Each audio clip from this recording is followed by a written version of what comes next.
What's going on, guys? I wanted to do my first YouTube video on a breakdown of my right-hand drive Acura Integra. Been on the fence about it for a while. I'm not very comfortable filming myself, first of all, and I'm pretty boring. So, this isn't going to be like a crazy in-depth video of the whole car and the whole breakdown. It's just going to be kind of what I've done with it in the last 8 or 9 months that I've owned it. I've been wanting to do the YouTube thing for a really long time, but I just honestly, I didn't really know where to start. And I figured I may as well just pick up the phone and start filming something at least. Maybe at least just get one video out there and just kind of see where it goes from there, get some constructive criticism from other people. But anyway, yeah, so like I said, I'm not going to do a crazy build breakdown on it piece by piece. Maybe I'll just kind of skim over things. If there's anything that strikes your interest on the car, I can always make a second or third or fourth or fifth video and just pinpoint exactly what the majority of the people are saying that they want to learn about or see or know more about on my car. Because I can't imagine it. Like I said, I'm extremely boring. I'm not very good at explaining the things the greatest, but yeah, so whatever y'all want to see, just go ahead and comment what you want, and I'll build break down the whole car. We'll do like the engine swap if you want. We'll do the interior, why the front end is 7 different colors, or even just a breakdown on why I bought the car and how I got the car and where I got the car. So, but that's enough talking. Let's get into this breakdown a little bit. This is my 1995 Acura Integra RS. It has been right-hand drive converted, also J-front converted as well. I did not do the right-hand drive conversion, but I bought the car without the front end. The J-front had already been done, but I had to piece together the front end. But like I said, we're not going to get too deep into that. If you guys want to know more about that, the story and where I got the parts, let me know in the comments. The whole idea, I guess, with the car is I just wanted to do a simple and clean Type R style build. As most of y'all know, the RS is the clone of the Integra world because doesn't have a sunroof, and there are some Integra Type Rs in Japan that came with the sunroof, but the majority of them did not. So the RS is the best model that you can use to make a Integra Type R clone. Now, I'm not going to make it 100% a Type R clone. There are going to be a couple things that I'm going to leave characteristics wise about the car, like the moldings on the door. The real Integra Type Rs from Japan and the US did not come with moldings on the side of the car. But I'm going to leave them there because I don't want anyone to pull up and be like, oh, it's an Integra Type R, you know what I mean? Without checking VIN numbers, you may be under the impression that it is. But obviously it's not. If you see the moldings, anyone who knows, Integra Type Rs do not have moldings on the side of the cars. The car's really dirty. It's been sitting since like March, and I've just been working on it piece by piece. But the paint is Nissan Skyline Midnight Purple.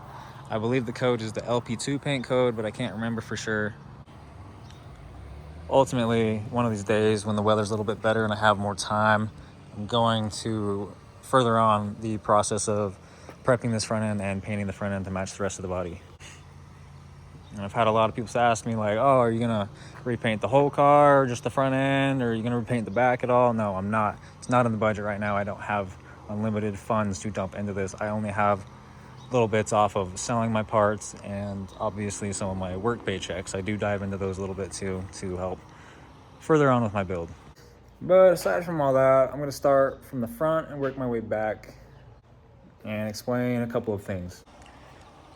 Without getting crazy into detail on the whole motor swap, it is a K24 A1 bottom end out of the CRV, and it's got a K20 Z3 cylinder head. Fully built piston and rod assembly, fully built cylinder head. And if any of y'all want to know more specs about that, I'll go into a little bit of detail without telling the whole setup, because if you know, you know. It's got Hossport motor mounts. I'm not entirely sure what the bushing stiffness is. The bottom used, not entirely fond of that, but I'm just doing what I can with what I have. It's got a 5-speed manual transmission, hybrid racing, silicone intake. It's got a Skunk 2 Alpha Rad with a Mishimoto slim fan and the fan shroud. I've got a K motor, fuel pressure regulator, and all custom made by myself, E85 fuel lines. It's got the tucked engine harness as well. It's got a 42-to-1 Megan Racing header. K-tune silicone radiator hoses and K-tune heater core hoses as well. So that's the swap. That's a pretty simple explanation of what's under the hood.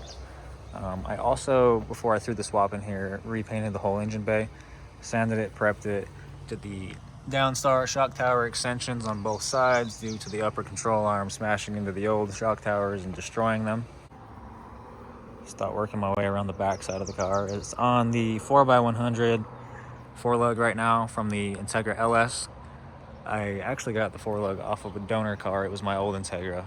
The Integra that pretty much built this whole chassis took everything off the old car and put it on this one. Due to that one being a salvage title, this was a clean title. That's why I picked this car up. I have the whole Integra Type R or optional lip kit. I have the side skirts, the rear valences, and the Integra Type R front lip. The rear valences are not on the car at the moment. I'm not entirely overly thrilled about having to drill holes into my bumper to mount it, so just been kind of holding off on that to see what I want to do, which I'll ultimately probably put them on, but right now not in the market for it. I have a set of OEM UKDM taillights on it, along with an OEM Integra Type R Honda badge that my girlfriend got me from Honda Motors Online, so thank you to Steve over there at HMO. It has a carbon fiber Type R style wing on the back. And now for the exciting part. So we're gonna hop up in here. Like I said, the biggest thing with this car was doing an OEM Plus Type R replica. So I spent a lot of time, done a lot of research, and have sourced out many of the factory JDM parts. So I'll start right here with the door panel. These are Integra Type R door panels. It's got the Integra Type R carbon faux switch, and that side also has it, and I'll show that when I get over there. It has the Integra Type R dash, the airbag over there, very dusty. I have the Integra Type R steering wheel, JDM Integra Type R cluster, right-hand drive Integra Type R floor mats, right-hand drive Integra Type R, I guess this would be the bezel for the shift console. I don't exactly know what the terminology is. I got the armrest elite. Let's see if I can show you. 98 spec Integra Type R. In the market for a shift knob, an OEM shift knob. If anyone has one, let me know. I have the faux carbon cup holder, faux carbon ashtray, double din delete, and the Type R climate control as well. Also on the market for a Type R clock delete, or if anyone has an amber clock, hit me up. I think my favorite part of the interior is the DC2 SR3 Recaros. Absolute favorite, not a bad seat. They are a little worn right here in the bolster area from people sliding in and out. That's pretty common to see that. I am also in the market for some rear Integra Type R seats. If anyone has any, hit me up. I do know what the market's going for and the money's right, so if anyone's interested in knowing a little bit more about how I got the parts, where I got the parts, how much the parts were to make this interior as close to being Type R as I could with getting all OEM parts, let me know in the comments. And like I said in the beginning of the video, I'll do a little bit further build breakdown on pieces such as the interior, engine, stuff like that. And don't mind my wiring mess right there. That'll all be tucked up and cleaned up. Still in the process of finishing up the K-swap. And if we come around to the passenger side, obviously we've got the Type R door card. This one needs a little bit of work, but not bad for what I paid for them. It's got the faux carbon switch. Here's the other seat, because I can show you guys that. Not a bad seat. This one was also a right-hand drive driver's side. These are both driver's side seats. This didn't come with rails. The seats not come with rails. I had to order them specially and get them specially made from a company called Wedge Brackets. I've got the Integra Type R floor mat over here, just buried under all my crap. It's tuned on Hyundai K Pro. It's also tuned on E85. And last but not least, I always forget about this, I've got the Integra Type R hatch mat as well. It's all buried under my crap, but yep. Integra Type R hatch mat. I think that's it, honestly. Pretty sure that's the whole build breakdown. But yeah, I hope you guys like the car, and I'll try to do a little bit more updates on it as I go.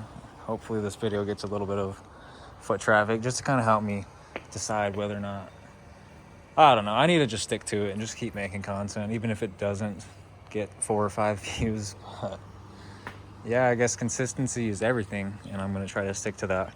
So hold me to it. And for those of you that stuck around this long, thank you, and I appreciate it.